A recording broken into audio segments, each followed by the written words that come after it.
बहनों और भाइयों, हमने जो आज़ादी की लड़ाई छेड़ रखी है उसे तब तक जारी रखना होगा जब तक हमें मुकम्मल आज़ादी हासिल न हो।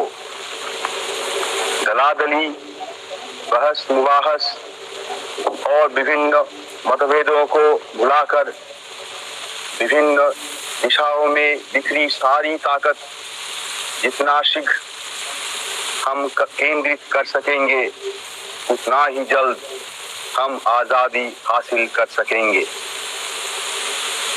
हमारे सामने इस वक्त सबसे बड़ी समस्या संघ शासन विधान को हमेशा के लिए दफना देने की है। तभी हम अपने मन के मुताबिक अपना शासन विधान तैयार कर सकेंगे।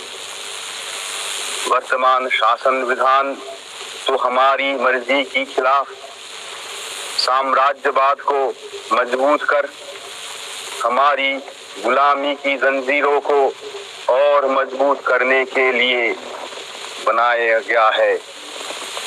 इसे आप हरगिज़ स्वीकार न करें। आप संगठित शक्ति से शांति और अहिंसा पूर्वक आत्म बलिदान करने के लिए जल्द से जल्द तैयार हो जाइए। न मालूम कब बिगुल बज उठे। इस वक्त जमाना हमारे अनुकूल है। वर्तमान अंतर्राष्ट्रीय परिस्थिति से हमें लाभ उठाना चाहिए। भारत को भी दुनिया के दूसरे राष्ट्रों के साथ ही जीना मरना है। इसलिए हमें अंतर्राष्ट्रीय परिस्थिति से पूरा वाकिफ रहने की दरकार है।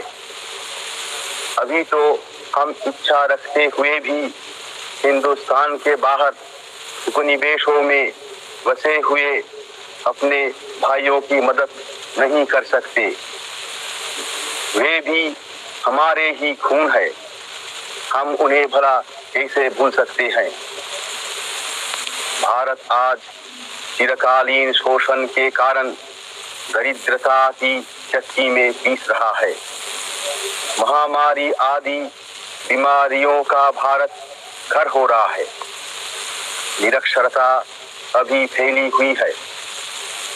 वैज्ञानिक साधन हमें मुयस्सर नहीं जिससे खेती की उन्नति कर सके।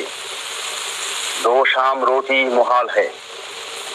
इन सब कुरोगों की एकमात्र रामबाण औषधि आज़ादी है।